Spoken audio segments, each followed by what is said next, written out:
As you're moving up, I do want to give some acknowledgement to the sponsors who have tables outside. I can see that many of you have been visiting those tables, but we do want to give a special call out to the various sponsors. They're listed in your booklet, but they are here today, and they will be in East Brunswick tomorrow. So not only will you have a chance to meet with them today and tonight, but also tomorrow, because we could not have really done this conference at this scope together without our sponsors and those who have supported us, as we introduced earlier. Okay, I'm looking at the time. We're running a little late, so without further ado, and without a long introduction, I'd like to ask Kim Scalzo to come up and talk about the Open SUNY initiative, our next door neighbor, who is very active in distance learning. Kim, the floor is yours.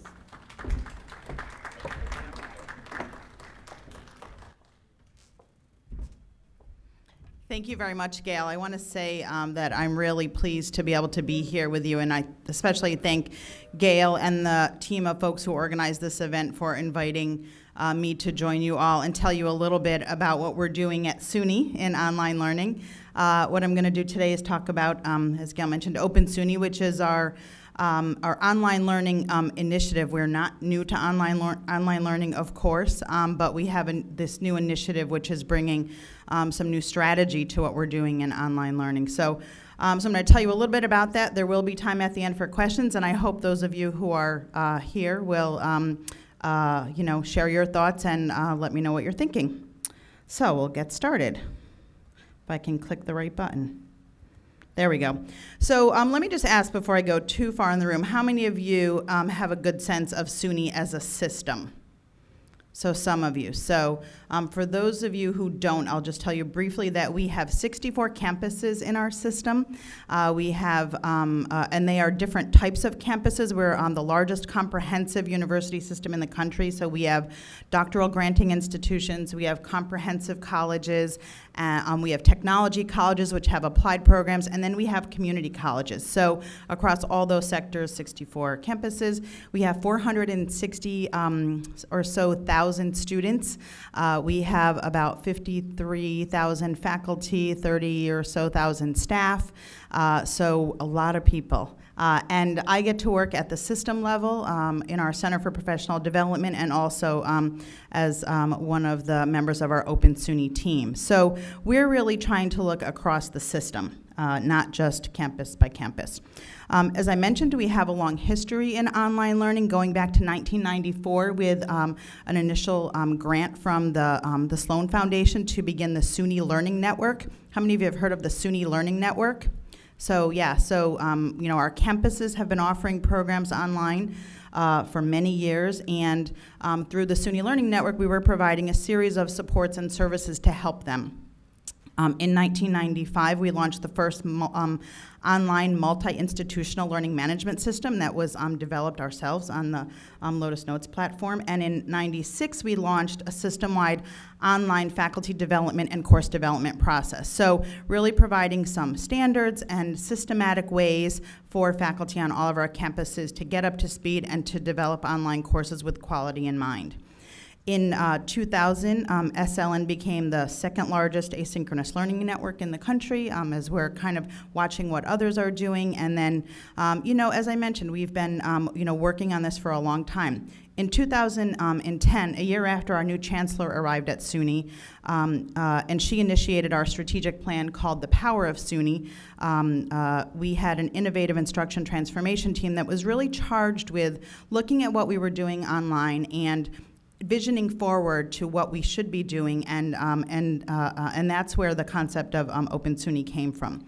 In 2011, we surpassed the 85,000 mark of online enrollments in our courses, and the Chancellor's Advisory Committee on Online Education was formed to now put some meat on the bones of what is this Open SUNY thing.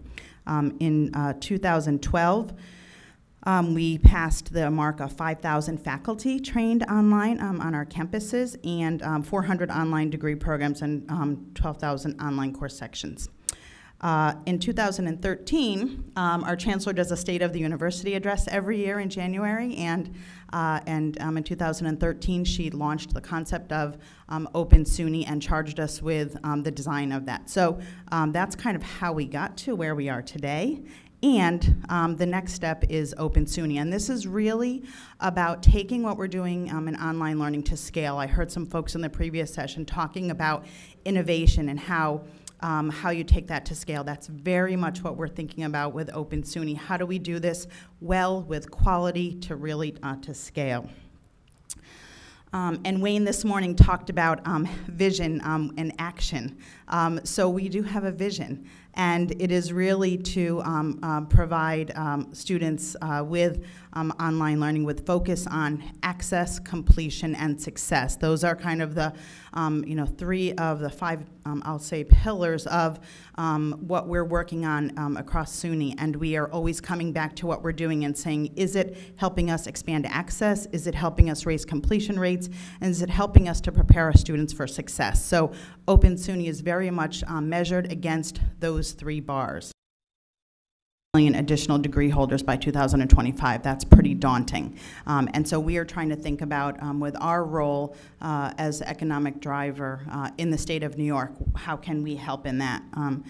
To get a little more specific, there are 6.9 million New Yorkers with no college degree who would be candidates for enrolling in our programs.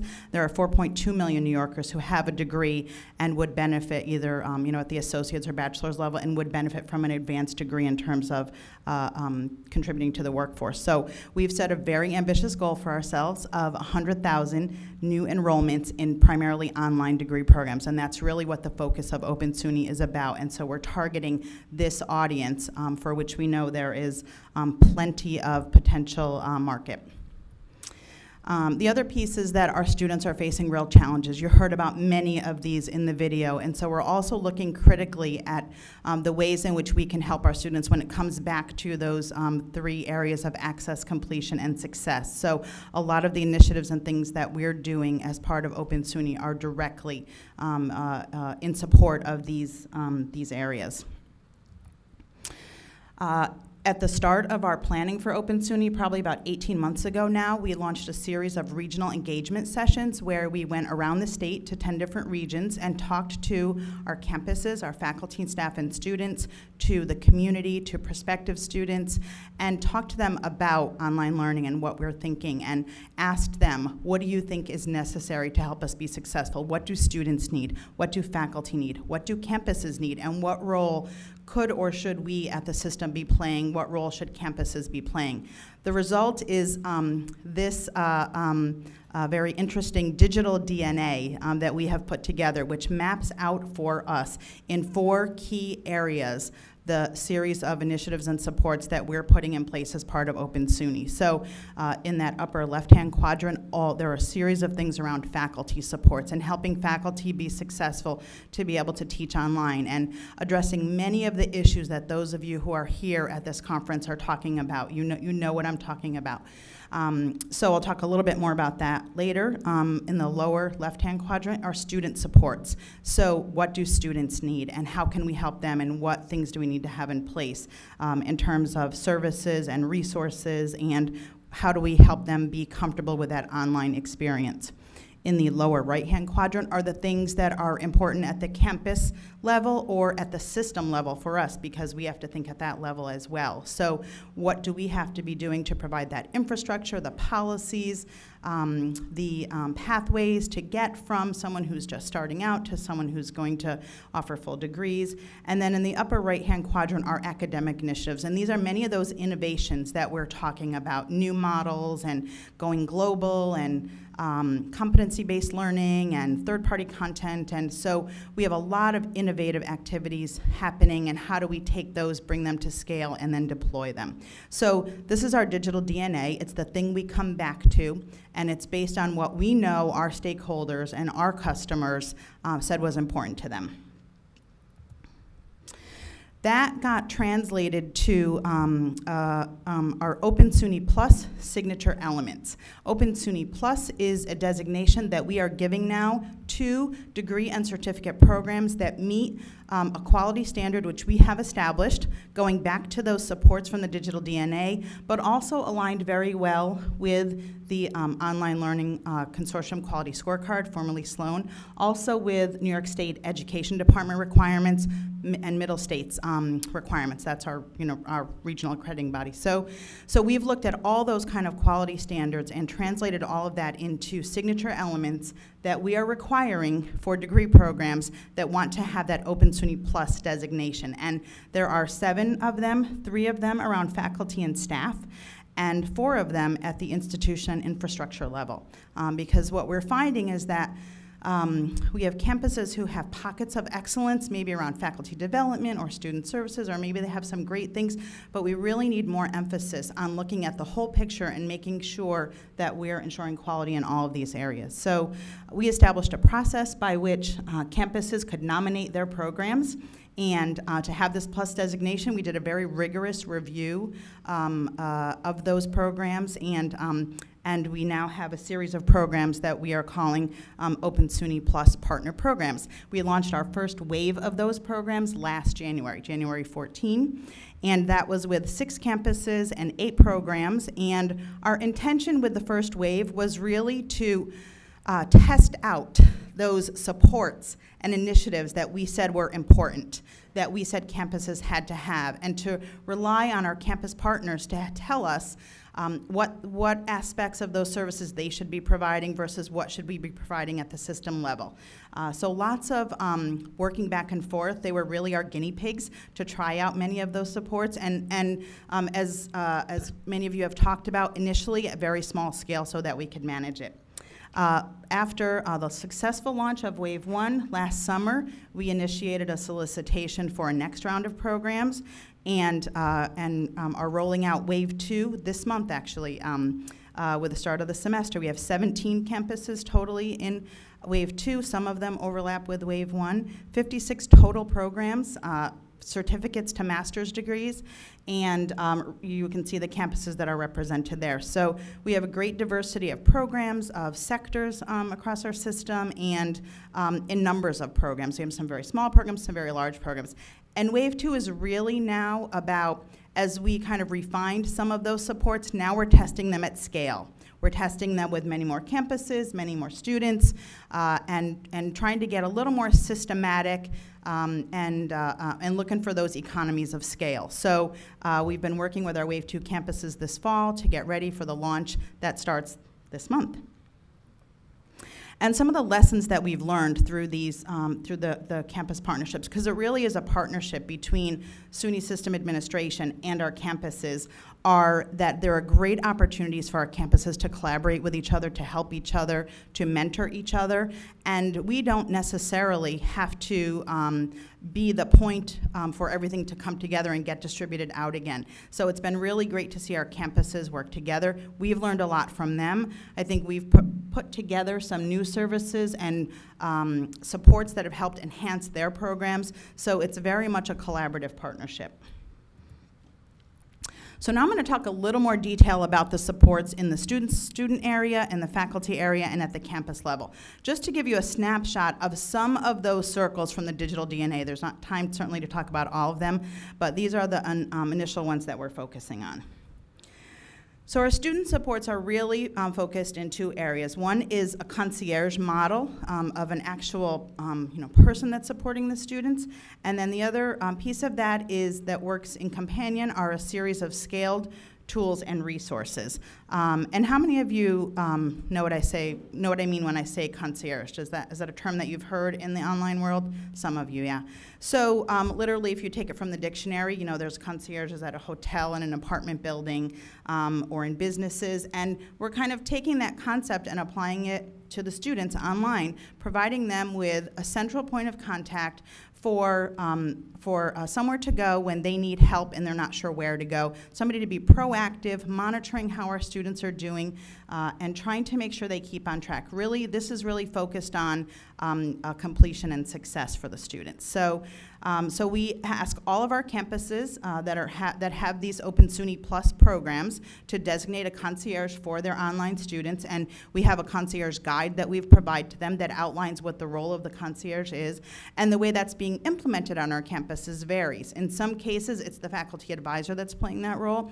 In other cases, it's an advisor out of a central advising unit or a student services unit. So there's lots of ways that it can play out, and our role with all of these supports is to establish a standard and say this is what you should be doing to ensure quality, and then how campuses implement that or play that out is really driven largely based on their culture, their resources, their organization, and there's more variety than I could even describe in SUNY in that regard. So that's the concierge. The tools that we're focusing on are really designed to support the student and the concierge, to help them, the concierge to help them understand where students are, and for the students to actually help them be successful online. So we have an online navigator which allows students, prospective and current students, to see all the degree programs and all the courses that are available online across SUNY. As you can imagine, going from campus to campus to campus is not easy or fun, so we've aggregated all of that in an easy-to-search online navigator. We have a 24/7 help desk service, and in some cases, campuses may be providing the help desk services in their regular hours, and we're providing the off hours in the evenings and weekends, or we may be providing it all, for the full time, or they may be providing it the full time. So again, options for campuses to deal with that in the way that works for them. The readiness assessment is a critical piece of helping prospective students to understand what it means to be an online student and whether or not they are ready. So an online assessment they can take to see where they stand. And tutoring, we're finding, is really important when it comes to things like writing and mathematics online. So we're focusing services we're providing on those subjects, but campuses are doing all kinds of things in terms of using other online tutoring services, peer tutoring networks, whatever is going to work for them. One of the newest things that we've been working on is early alert monitoring and interventions using a tool called Starfish, which lets you put hooks into the learning management system and the student information system to track student behaviors, like how frequently are they logging into their online course, how many courses have they attempted versus completed, where are they in their academic program. So both at the student level and at the course level, there are things that you can see and triggers that can be set to alert faculty and the concierge and anybody else that you want to set up in it to alert you when students are potentially getting off track, and then you can deploy interventions to help those students so that they, you don't lose them, which I think many of us, see online. And then the last thing is for the campus to have a student services portal. This is really important to be at the campus level so that students know where to go to get all the supports and services they need from the campus. So that's the picture of student supports. This is the Open SUNY website where I mentioned there's that navigator for courses and degrees, and there's also some support resources there for students as well. Okay, talk a little bit about faculty supports. We could not do any of this without faculty, and faculty support has always been a hallmark of the SUNY Learning Network and continues to be an important focus for Open SUNY. So we formed this new Center for Online Teaching Excellence, which has 4 pillars to it. There's research and innovation, there's a community of practice, competency development, and course support, which is really about supporting the faculty. And I'll talk a little bit more about each of those. So research and innovation is really about taking, having focus on research in online teaching and learning and having that drive the things that we do to support faculty and students so that we are being very research-based in what we're doing. Also facilitating connections and collaborations for research across our campuses. One of our biggest challenge as a campus is communication because we are literally all over the state and there are not easy ways for us to connect with each other. So that's one of the things we're trying to do in the research area is keep an eye to who's doing research in what or what innovations are happening where and connecting people together.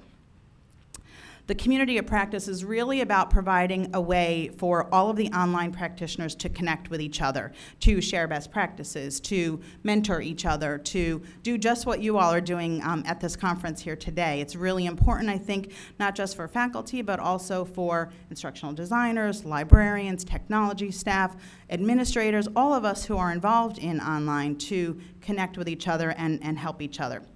Competency development is really about providing professional development opportunities for the online practitioners. So, you know, what do we need to help them have the competencies they need to be successful? A lot of it driven by that research and by the quality standards. And then the last pillar is course supports, and this now is about identifying and outlining the kind of support we need to provide to faculty to help them be successful online. Wayne talked a little bit about that this morning. Other sessions have talked about different elements of that. And we're really looking at a comprehensive approach for course development, course refresh, and a team of people to work with the faculty to do that.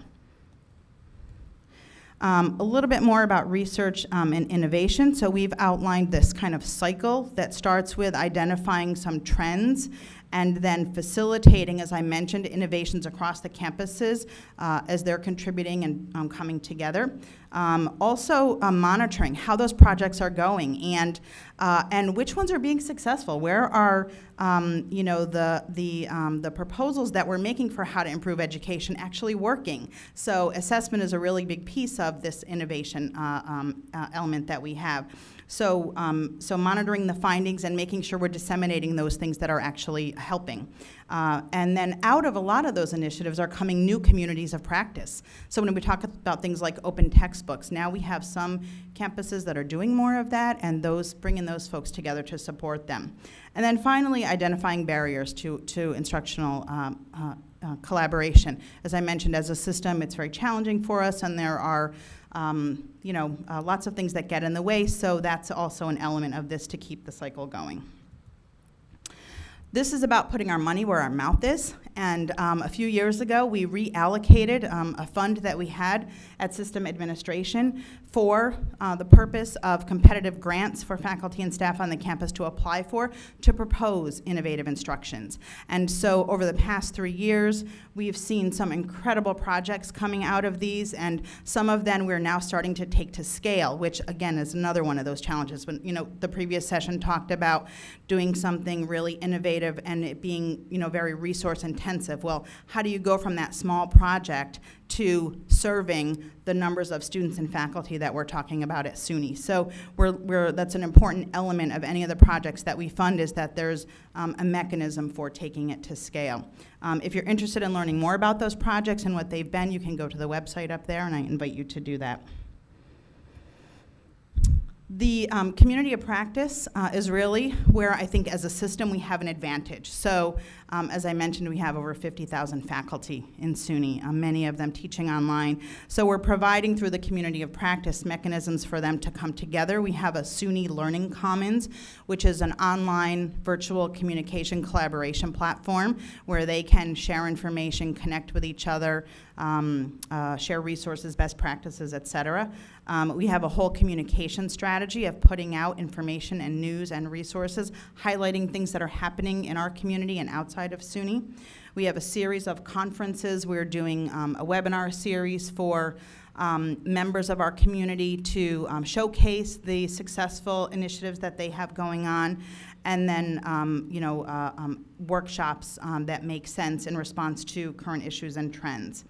And then the last piece, which relates back a little bit to the research and innovation, is supporting those inter-campus research and support networks. So what can we be doing to support them, help provide resources to them, and facilitate what they're doing? So the community of practice is a really important element of the Center for Online Teaching Excellence. We've also identified roles of our online practitioners, starting with those interested in online-enabled education who maybe are just kind of getting started and need to know more about what it really means. Then with experience and expertise, they become experienced online practitioners. They can advance from there to be expert instructional designers and innovator and/or researchers, and then ultimately to exemplars, coach, and mentors who will help other faculty. So we've identified these roles to help connect people with each other where it makes sense and where it will help advance Open SUNY. So those are the roles that we've identified, and we have in the Center for Online Teaching Excellence the opportunity for anyone in these roles to apply to be an Open SUNY Fellow, and we have fellow activities for all of them. So we're really trying to be very purposeful about this and really focusing on these specific roles. The competency development follows along with that. So we're identifying competencies for professional development. One area is the fundamentals of online teaching and learning, for those folks who are interested in online-enabled education. Then there are core online competency development, which is what we're looking for those experienced practitioners to have. And then there's advanced online competency development in 3 different areas for those who want to go beyond that and be the exemplars and the mentors.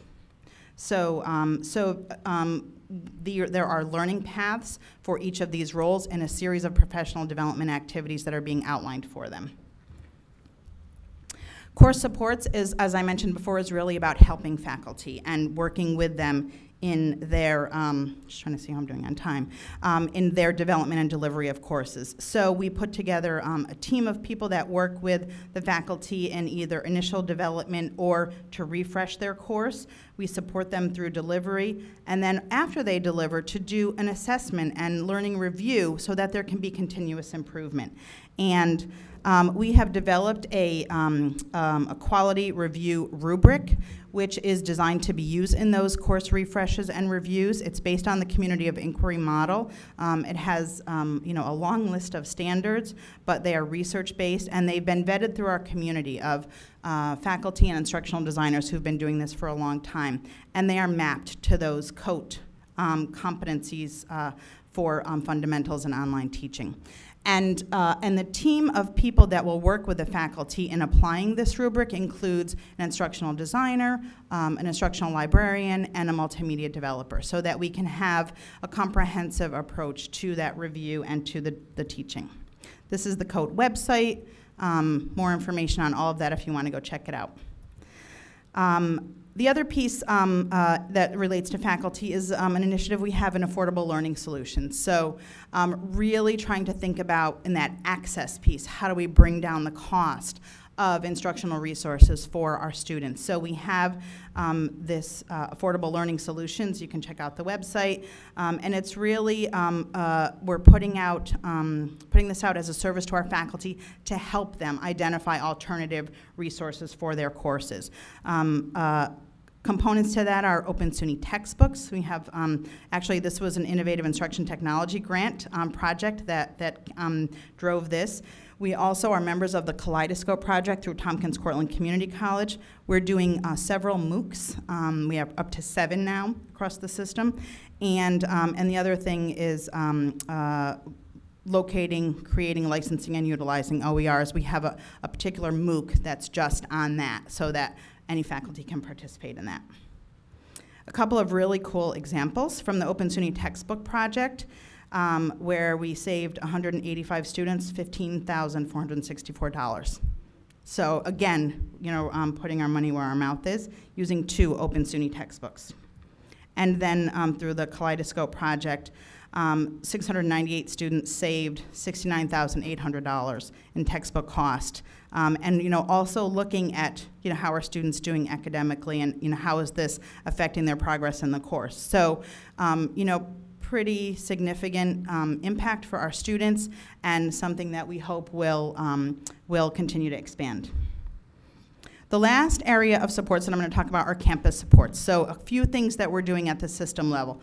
Much more, certainly, that we need to be doing. But initially, one of the things that our campuses are looking to us for is marketing and promotion support. We can leverage the SUNY brand for much wider reach and impact than any individual campus can do on their own. So we're doing some pilots for that, and also bringing to bear the system resources for some market research. So some of the data that I shared early on is a result of that, and campuses are benefiting from that.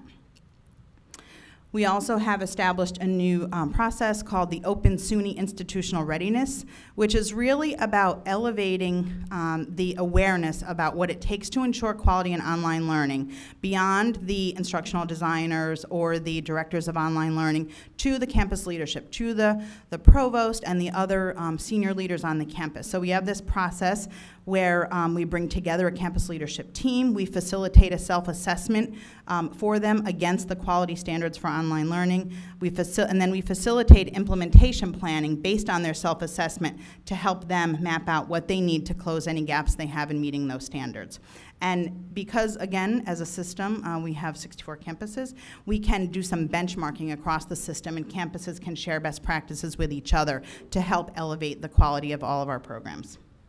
So that's institutional readiness. We're using the Online Learning Consortium Quality Scorecard as our self-assessment tool in this process. So when a campus goes through this with us, they self-assess against that standard and the 75 indicators in that standard. And then finally, we have a toolkit for our campuses that we've put together that includes some business planning tools, the institutional readiness, the course review rubric, and that video that I showed you. Because believe it or not, for some of our campuses, just getting buy-in and understanding on their campuses for why they should be doing online learning is where they're starting. So, we're going to continue to build this and add to it to help our campuses. And I mentioned this a little bit earlier, but where I want to end is that Open SUNY has been, first of all, really fun for me to work on, I just want to say, because I've spent my whole career in online learning, and so to kind of bring it all together in the way that we're doing at SUNY has been just incredibly fun and rewarding for me. But part of that is because it has been about collaboration. So we are collaborating at system administration in ways that we haven't before between online learning and enrollment management and institutional research and student services and technology. In ways that we haven't before. We're collaborating more with our campuses. We have much less of a we tell them what to do, and they ignore us relationship when it comes to Open SUNY, at least. We're really working collaboratively with them. They're informing what we're doing. They're at the table as we're making decisions. We're relying on their input as we go to the next step. And they're collaborating with each other, which to me is probably the biggest benefit of what we're seeing. So, campuses that are far down the line and using a tool like Starfish and seeing improvements in their retention numbers are telling other campuses how they're doing it and sharing their experiences of how they got there and don't make the same mistakes we made, kind of thing. So, so it's been a huge collaboration in many ways at multiple levels, and lots more to come. But I think that's where we're ending. So I think I've left time for questions, and I'm happy to take them. In the context of competency, do you feel, or does the system feel, that faculty should be able to generate or pass or hold some level of competency certification before they teach online? So at the system level, we have a standard that says that faculty should be prepared to teach effectively online. The campuses determine how that gets met. In some cases, they have policies that have very hard requirements that faculty have to take this professional development or this online course and produce this in order to teach online. In other cases, they have different models of where they have, maybe instructional designers who work with faculty to put their course online. So the degree to which campuses are mandating and requiring certainly varies, but they all are, if they're having that plus designation, they have to meet that standard. Does that make sense? Yes, so that it's very local control, so to speak. So the minimum qualification is? So the minimum qualification is, I go back to that, the Sloan C Quality Scorecard, or the Online Learning Consortium Quality Scorecard. There are several indicators about what faculty have to be prepared to do. They have to be prepared to use the learning management and other technology effectively. They have to be aware of instructional design standards and implement them in their online course. They have to, promote engagement in their courses. There's a whole series of indicators, and that's the standard we hold them to. So what is involved in holding them to it? Yep. Is it self-policing? So that's where this institutional readiness process comes in. So that's actually one of the things that I spend a good chunk of my time on is myself and a few colleagues and I serve as consultants where we go out to a campus, we facilitate them doing this self-assessment, and then nobody comes out perfect in the scorecard. It just doesn't happen. That's not what you expect. But what we work with them on is in those areas where they have gaps. Now you know what the standard is. What are the things you have to put in place to meet that standard? So are all of our campuses meeting all the 75 indicators today? No. But if they're not, they're going through this process. They know where their gaps are, and they're working on implementation plans to do that. And I'll give you just a great example. Yesterday, I got an email from an instructional designer on one of our campuses who sent me a checklist that they're now using with all of their faculty to review their courses before they teach online. And he said, this is a direct result of that process. We're putting this in place. And I think it does help that we're at the system level saying this is the standard that you have to meet. So it helps those campuses who maybe were not so strict about it previously to say, you're going to have to put some things in place, and so that's happening. Thank you. Very interesting. You're welcome. Hi. What are your plans for integrating what you're doing here with K through 12 and with, let's say, corporations? So either side. Of SUNY has a lot of initiatives with the state education department around K through 12. So I think that as we look at who the students are in these courses, a lot of our campuses are reaching into the high schools and teaching courses. Our chancellor is, I love when she says, we are the biggest provider of teacher education programs in our state. So we're preparing the teachers that are going into K through 12 to teach the kids that are coming to our colleges. So we have a lot of professional development efforts with our teacher education faculty around effective use of technology in education so that when they go into the schools, they're doing that. We have lots of programs, campus by campus, where the campus is working directly with the schools in their region, and I could, probably could do a whole session on what those examples are. Lots of those activities. And so we see very strong ties with K through 12, and we work very closely with the school districts, with the state education department, and a lot at the system level as well as at the campus levels. Yep, on the corporate side, when I talked about who that target audience was for Open SUNY, we are initially focusing on those folks who are either in the workforce or who are preparing to go into the workforce. And so we are working specifically to identify going back to Department of Labor has identified the high needs areas in our state for students to come out with degrees in. We actually weighted pretty heavily proposals for those Open SUNY Plus degrees that were in those high needs areas and could tie to the Department of Labor needs. We also required them to demonstrate to us that students graduating from their programs would have jobs when they got out. And then finally, our campuses have lots of relationships with companies in our state and organizations in our state.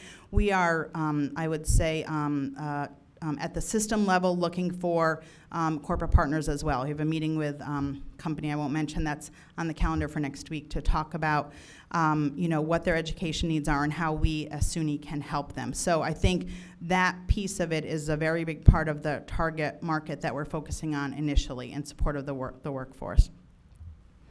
Yes. This is a question that do you actually get those many institutions to operate as one? No. Good, because it would depress me. Yeah. But if I'm in Sullivan County and I would otherwise be going to Sullivan County and I like the program over at Broome County, do I have access to that? So yes. Open SUNY is not. We have a slide that says what Open SUNY is and what Open SUNY isn't. Open SUNY is not a separate degree granting institution.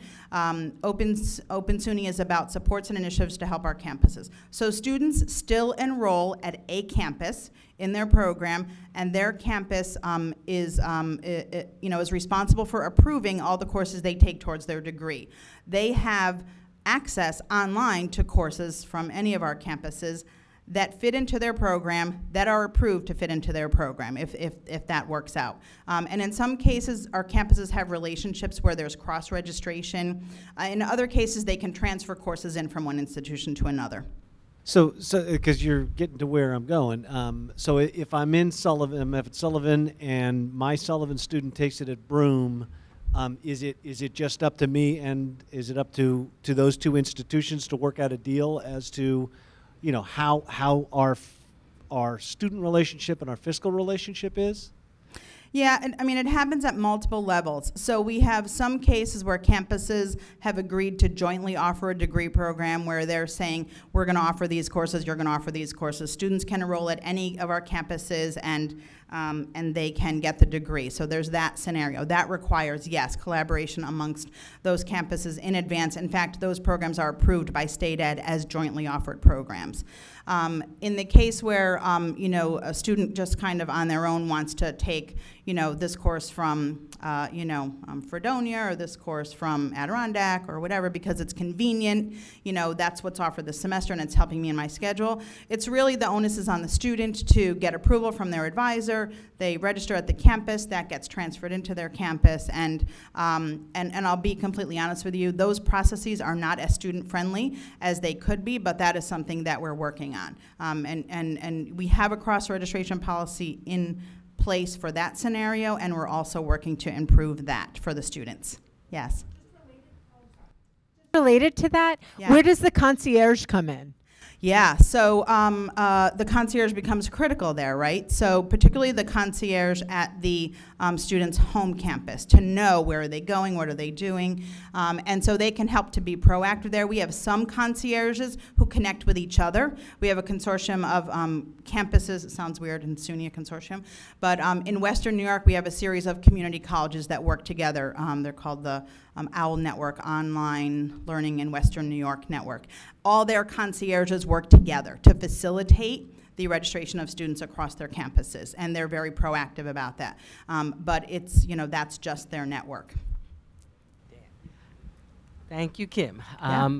My question has to do with the issue of centralization and decentralization within a campus. So you're a system, Yeah. but you must be seeing some trends among your members of your system. Could you tell us what the trends are across all your campuses on this issue of how much of the distance learning operation is centralized and how much becomes more local? Yeah, that's a really good question, Gail. Thank you.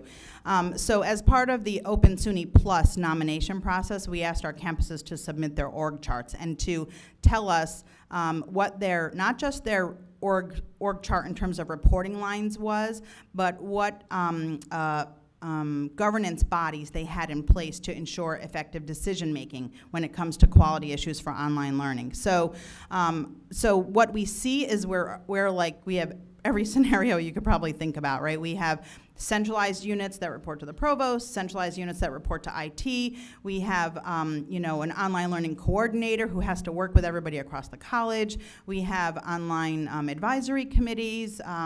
You know, I'm sure you could all share different scenarios that you're seeing as well. What I think is important is to understand, and this is what we always talk to our campuses about, is what is your strategy for online learning? Why are you doing online learning? To Wayne's point, what is the problem for which online learning is the solution, right? If it is about,